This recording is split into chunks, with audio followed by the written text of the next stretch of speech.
প্রিয় শিক্ষার্থী বন্ধুরা, তোমরা তোমাদের শিক্ষার সমস্ত তথ্য জানতে এবং সকল সমস্যার সমাধান জানতে এখনই জয়েন করো আমাদের ফেসবুক গ্রুপে। ফেসবুক গ্রুপের লিংক দেওয়া আছে ডিসক্রিপশন বক্সে। স্বাগতম সবাইকে ওয়েস্ট পয়েন্ট একাডেমিতে। আশা করি তোমরা সবাই ভালো আছো। আজকে আমরা কথা বলবো অষ্টম শ্রেণীর ইতিহাস ও সামাজিক বিজ্ঞান পরীক্ষার নমুনা প্রশ্নপত্র নিয়ে। এইটা এনসিইআরটি থেকে এই প্রশ্নপত্রটি দেওয়া হয়েছে। এটা শুধুই মাত্র একটা নমুনা প্রশ্ন। এই প্রশ্ন হুবহু আসলে কোথাও ব্যবহার হবে না।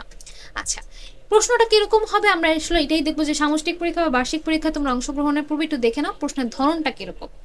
প্রশ্নের শুরুতেই তোমাদেরকে 30 মার্কস দেওয়া 30 মিনিট দেওয়া হবে এমসিকিউ প্রশ্নের জন্য।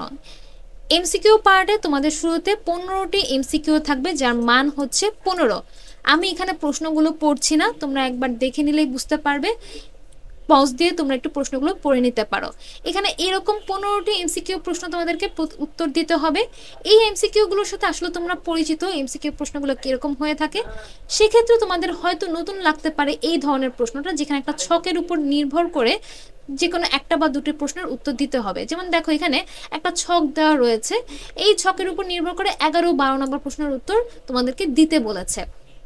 এইভাবে করে যে কোনো রকমের তোমাদের এমসিকিউ প্রশ্ন হতে পারে। যেমন এখানে একটা অনুচ্ছেদ দেওয়া রয়েছে, তার উপর নির্ভর করে এই 5 নাম্বার প্রশ্নের উত্তর তোমাদেরকে দিতে হতে পারে।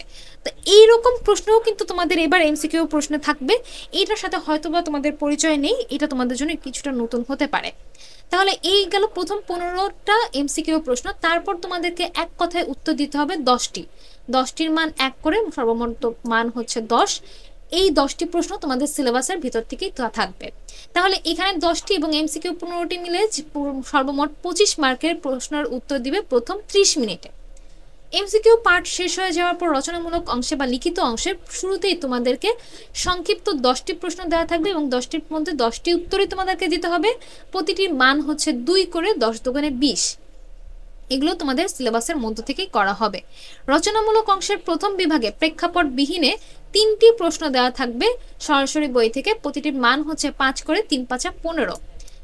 এরপর দ্বিতীয় বিভাগে রচনামূলক প্রেক্ষাপট নির্ভর, যেখানে খ বিভাগে তোমাদের 5টি প্রশ্নের উত্তর দিতে হবে।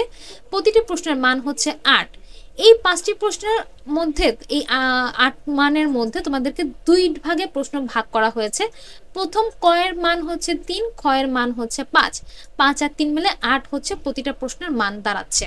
এই যে প্রেক্ষাপট নির্ভর প্রশ্নটা আসলে কিরকম, এখানে আসলে প্রতিটা প্রশ্নের শুরুতে তোমাদেরকে কোনো অনুচ্ছেদ বা কোনো দৃশ্য বা প্রেক্ষাপট দেওয়া থাকবে, ছক দেওয়া থাকতে পারে, ছবি দেওয়া থাকতে পারে।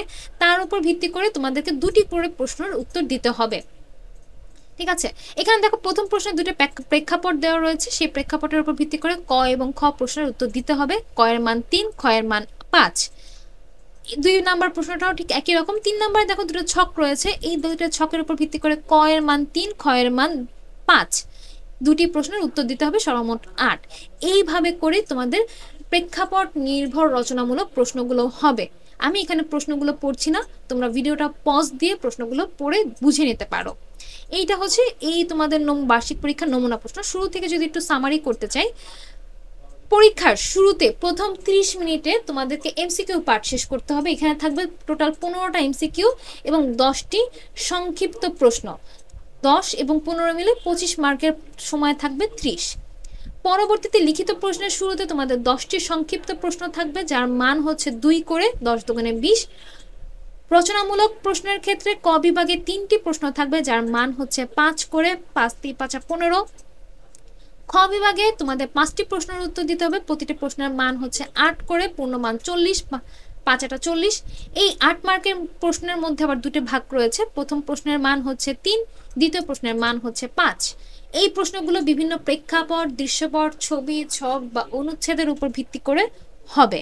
ঠিক আছে, এই হচ্ছে তোমাদের বার্ষিক পরীক্ষা বা তোমাদের সামষ্টিক মূল্যায়ন, যেটাই বুঝে থাকো না কেন তার একটি নমুনা প্রশ্ন। আশা করি তোমরা বুঝতে পেরেছো। তারপরে যদি তোমাদের বুঝতে কোনো সমস্যা থেকে থাকে আমাদেরকে কমেন্ট বক্সে কমেন্ট করে জানাতে পারো। আমরা চেষ্টা করব তোমার প্রশ্নের সঠিক সুষ্ঠু সমাধান দেওয়ার জন্য। এছাড়া তোমাদেরকে আমি আবারও বলছি, এই রকম পরীক্ষা দেওয়ার জন্য তোমাদের সিলেবাসটা খুব ভালোভাবে কমপ্লিট করতে হবে। সিলেবাস নিয়ে গত ভিডিওতে তোমাদের সাথে আলোচনা হয়েছে, সিলেবাস কতটুকু সেটা জানানো হয়েছে। তোমাদের সিলেবাস অনুযায়ী প্রতিটা অধ্যায়ের ধারাবাহিকভাবে সংক্ষিপ্ত প্রশ্ন, প্রতিটা অধ্যায়ের সংক্ষিপ্ত প্রশ্ন এবং রচনামূলক প্রশ্ন পরবর্তী ভিডিওগুলোতে তোমরা পেয়ে যাবে ওয়েস্ট পয়েন্টের চ্যানেলে। এই জন্য তোমরা ওয়েস্ট পয়েন্ট চ্যানেলটাকে সাবস্ক্রাইব করে বেল আইকনটা প্রেস করে রাখো পরবর্তী ভিডিওগুলোর নোটিফিকেশন পাওয়ার জন্য। সবাইকে ধন্যবাদ, সবাই ভালো থাকবে।